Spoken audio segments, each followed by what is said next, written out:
السلام عليكم ورحمة الله تعالى وبركاته. إن الحمد لله نحمده ونستعينه ونستغفره ونؤمن به ونتوكل عليه ونعوذ بالله من شرور أنفسنا ومن سيئات أعمالنا من يهده الله فلا مضل له ومن يضلل فلا هادي له ونشهد أن لا إله إلا الله وأشهد أن محمدا عبده ورسوله أما بعد. கண்ணியமிக்க எல்லாம் வல்ல அல்லாஹ்வின் நல்லடியார்களே, அல்லாஹ்வுடைய சாந்தியும் சமாதானமும் இவ்வுலகத்திற்கு அருட்கொடையாக அனுப்பப்பட்ட எம்பெருமானார் முஹம்மது நபி ஸல்லல்லாஹு அலைஹி வஸல்லம் அவர்கள் மீதும் அவர்களின் சொல் செயல் அங்கீகாரம் அத்துணையும் அப்படியே பின்பற்றி வாழ்ந்த உத்தம சத்திய சகாபாக்கள், சகாபிய பெண்மணிகள், தாவீன்கள், தபோதாபீன்கள், இன்னும் இவ்வுலகத்திற்கு சத்திய மார்க்கத்தை எடுத்து சொல்ல வந்த அத்துணை இமாம்கள் மீதும் இந்த ஜும்மாவில் அமர்ந்திருக்கக்கூடிய உங்கள் மீதும் என் மீதும் அல்லாஹ்வுடைய சாந்தியும் சமாதானமும் என்று நிலவட்டமாக. இவ்வுலகத்திலே கோடான கோடி வஸ்துக்களை படைத்து அதில் சிறந்த படைப்பினமாக இந்த மனித சமுதாயத்தை படைத்துள்ளான். மற்ற அனைத்து படைப்பினங்களை விட எதற்காக இந்த மனித சமுதாயத்தை மட்டும் சிறந்த ஒரு படைப்பினமாக ஆறாவது அறிவாக மற்ற அனைத்து ஜீவராசிகளுக்கும் 5 அறிவை கொடுத்துவிட்டு எதற்காக இந்த மனித சமுதாயத்திற்கு மட்டும் 6வது அறிவாக கொடுத்தான் என்று பார்த்தோம் என்று சொன்னால், அதை பற்றி அல்லாஹ் தனது திருமறை வசனத்தில் குறிப்பிடும் போது கிதாபுல்லாஹ் அல்லாஹ்வுடைய வேதத்திலே அந்த அல்லாஹ்வுடைய வேதமா இருக்கக்கூடிய திருமறை குர்ஆனிலே குறிப்பிடும் போது இந்த மனித சமுதாயத்தை படைத்தது நோக்கம் என்ன என்று சொன்னால், அந்த மனிதர்கள் என்பவர்கள் அனைத்து நபர்களும் சிந்தித்து செயல்பட வேண்டும். அது எந்த உலக விஷயமாக இருந்தாலும் சரி அல்லது மார்க்க விஷயமாக இருந்தாலும் சரி, அது எந்த ஒரு விஷயமாக இருந்தாலும் ஒவ்வொரு செயலையும் அந்த மனிதன் சிந்தித்து செயல்பட வேண்டும். அப்படி சிந்தித்து செயல்பட்டான் என்று சொன்னால் அந்த மனிதனுக்கு நேர்வழி என்பது கிடைக்கும்.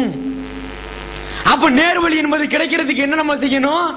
இந்த அல்லாஹ் நம்மளுக்கு கொடுத்திருக்கான 6வது அறிவா, இந்த 6வது அறிவை பயன்படுத்தி சரியா, அதுவும் ஏனோதான் பயன்படுத்தக்கூடாது, சரியான முறையிலே இந்த அல்லாஹ் நம்மளுக்கு எதற்காக இந்த 6வது அறிவை கொடுத்திருக்கான், இப்பேற்பட்ட அறிவை வைத்துக் கொண்டு இந்த ஆடு மாடுகளை போன்று அல்லாமல் இந்த மனிதனுக்கு என்று ஒரு தனி அறிவை 6வது அறிவை கொடுத்திருக்கானே, இப்பேற்பட்ட அறிவை வைத்துக் கொண்டு நாம் சரியான முறையிலே இந்த மனிதர்களிடத்திலே நாம் பின்பற்ற வேண்டும். சரியான முறையில் இந்த 6வது அறிவை பின்பற்ற வேண்டும், அதனை சரியான முறையில் அமல்படுத்த வேண்டும் என்பதற்காகத்தான் இந்த மனித சமுதாயத்தை மிகச் சிறந்த ஒரு படைப்பினமாக படைத்திருக்கின்றான். அப்ப இப்பேற்பட்ட மனிதன், இந்த 6வது அறிவா படைக்கப்பட்ட மனிதன் மிகச் சிறந்த ஒரு படைப்பினமாக படைக்கப்பட்டிருக்கான். இந்த மனிதன் அவன் சரியான முறையில் நடக்கின்றானா என்று பார்த்தோம் என்று சொன்னால், அந்த 6வது அறிவை பயன்படுத்தி நடக்கின்றானா என்று பார்த்தோம் என்று சொன்னால் கிடையாது என்று தான் சொல்ல முடியும். அந்த 6வது அறிவை முழுக்க மழுங்க வைத்து விட்டு அதனை புறந்தள்ளி விட்டு அதற்கு மாற்றமான ஒரு செயலைத்தான் இன்று நம்முடைய சமுதாய மக்கள் செய்து கொண்டிருக்கின்றார்கள். இந்த 6வது அறிவு எதை நம்மளுக்கு கட்டளை இடுகின்றதோ, இந்த பகுத்தறியக்கூடிய ஆற்றல் நம்மளுக்கு இது நல்லது இது கெட்டது என்று சொல்லக்கூடிய அந்த பகுத்தறிவு நம்மளுக்கு எதனை கட்டளை இடுகின்றதோ அப்பேற்பட்ட கட்டளைகளுக்கு மாற்றமாகத்தான் இன்று நம்முடைய மக்கள் செய்து கொண்டிருக்கின்றார்கள். அப்ப இந்த நேர்வழி என்பது அல்லாஹ்வின் புறத்தில் மட்டும்தான் கிடைக்கக்கூடியது. அந்த நேர்வழியை அல்லாஹ்விடத்திலிருந்து நாம் பெற வேண்டும் என்பதற்காக இந்த மனித சமுதாயத்தை படைத்து நீங்கள் என்னை மட்டும் தான் வணங்க வேண்டும். இந்த ஜின்களை மனிதர் எதற்காக தெரியுமா படைச்சிருக்கேன்? நீங்க என்னை மட்டும் தான் வணங்கணும். அல்லாஹ்வால் படைக்கப்பட்ட மனிதரையோ இந்த கற்களையோ மற்ற எந்த ஒரு ஜீவராசிகளையோ நீங்கள் வணங்கக்கூடாது. நான் தான் உங்களை படைச்சிருக்கேன், அப்ப நீங்க என்னைய தான் வணங்கணும் என்பதற்காக அல்லாஹ் நம்ம இந்த மனித சமுதாயத்தை படைச்சிருக்கான். அப்ப இந்த 6வது அறிவை சிந்திப்பதன் மூலமாக இந்த மனிதன் நம்ம அல்லாஹ் எதற்காக படைச்சிருக்கான், இது நம்மளுக்கு இந்த மற்ற ஜீவராசிகளை விட நம்மளுக்கு மிகவும் ஒரு சிறந்த படைப்பினமாக சிந்திக்கக்கூடிய ஒரு ஆற்றல் நம்மளுக்கு கொடுத்திருக்கானே, அதை நம்ம சரியான முறையில் பின்பற்றோமா என்று ஒவ்வொரு மனிதனும் இதனை சிந்தித்து பார்க்க வேண்டும். அப்ப இந்த ஒரு விஷயத்தை ஒரு மனிதன் சிந்தித்து பார்த்தான் என்று சொன்னால், அப்ப அல்லாஹ் சொல்லக்கூடிய கூற்று மிகவும் ஒரு அற்புதமான கூற்றாக இருந்து கொண்டிருக்கின்றது. என்ன கூற்று? அதை பற்றி அல்லாஹ் தன் திருமறை குறிப்பிடுறான். இந்த நேர்வழி இருக்க நேர்வழி இன்ன ஹுவல்லாஹி ஹுவல் ஹுதா, நிச்சயமாக நேர்வழி என்பது நம்மின் புறத்தில் உள்ளதாகும். அந்த நேர்வழி என்று சொல்லக்கூடிய ஒரு காரியம் இருக்கு, அப்பேற்பட்ட காரியம் நம்மிடத்தில் இருக்கக்கூடிய ஒரு காரியமாகும். அப்ப அப்பேற்பட்ட காரியத்தை நீங்கள் சரியான முறையில் செய்ய வேண்டும். அந்த ஆறாவது அறிவை பயன்படுத்தி, அந்த பகுத்தறிவு என்று சொல்லக்கூடிய அந்த ஆறாவது அறிவை பயன்படுத்தி ஒவ்வொரு மனிதனும் தனது வாழ்க்கையில் செயல்பட வேண்டும். அன்று அந்த ஆறாவது அறிவை பயன்படுத்தி மனிதன் அடக்கினான் பார்த்தோம் என்று சொன்னால் கிடையாது. அப்ப நேர்வழி என்பது யாருக்கு கிடைக்குது? அல்லாஹ்விடத்தில் கிடைக்குது. அப்ப அதற்கு மாற்றமான ஒரு சில என்ன செய்யறாங்க? தர்கா என்று சொல்லக்கூடிய ஒரு இடத்திலே சென்று அந்த மகானிடத்திலே, அந்த இறந்த மகான்களிடத்திலே சென்று என்ன செய்யறாங்க? இந்த மகான்கள் தான் நம்மளுக்கு நேர்வழி வழங்குவாரு, இந்த மதுகம் என்று சொல்லக்கூடிய நூல்கள் தான் நம்மளுக்கு நேர்வழி வழங்குகின்றன.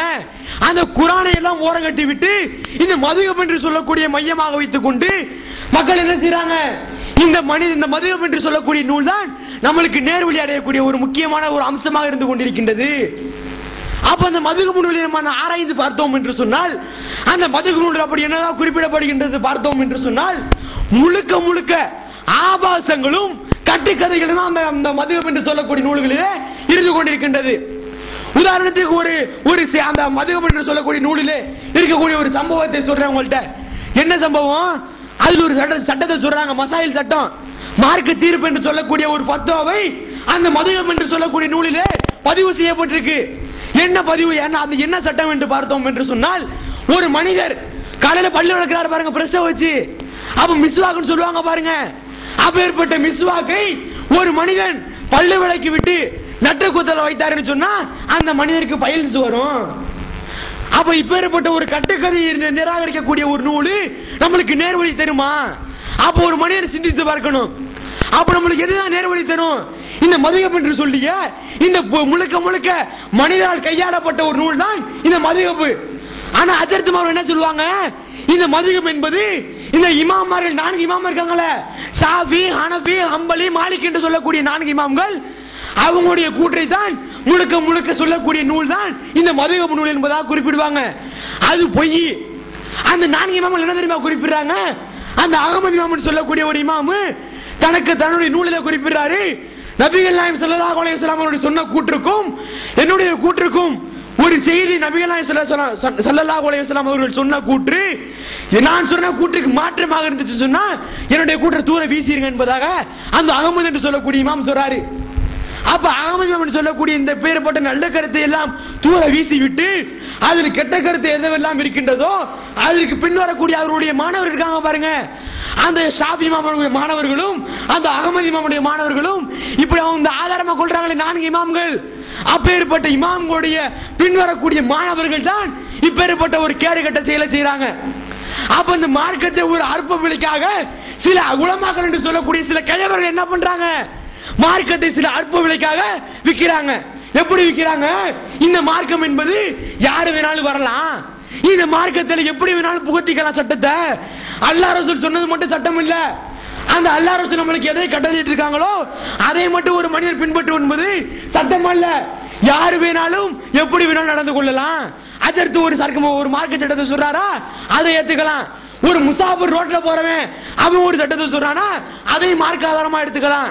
அப்ப மார்க்க ஆதாரம் என்பது ஒரு குறிப்பிட்ட நிலைப்பாடு அல்ல, ஒரு குறிப்பிட்ட கிரந்தங்களால் ஒரு குறிப்பிட்ட புத்தகங்களால் ஆனப்பட்டதா இல்ல என்பதாக அந்த மதுகம் என்று சொல்லக்கூடிய நூலிலே பதிவு செய்யப்பட்டிருக்கு.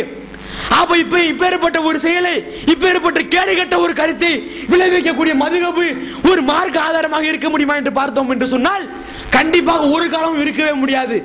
அப்ப இப்பேற்பட்ட ஒரு காம களியாட்டத்தை உருவாக்கக்கூடிய ஒரு நூல், கட்டுக்கதைகள் இருக்கக்கூடிய கட்டுக்கதைகள் முழுக்க முழுக்க கட்டுக்கதையில் நிரம்பியிருக்கக்கூடிய ஒரு நூல் ஒரு மார்க்க ஆதாரமாக இருக்க முடியுமா என்று ஒவ்வொரு மனிதனும் சிந்தித்து பார்க்கணும். அப்ப மனிதன் சிந்திக்காத வகையில் என்ன செய்யறாங்க அந்த இமாம்கள்? மனிதன் சிந்திக்க கூடாது, சிந்திச்சான்னு சொன்னா நம்முடைய வயிற்று பொழப்பு அடிபட்டு போயிடும்.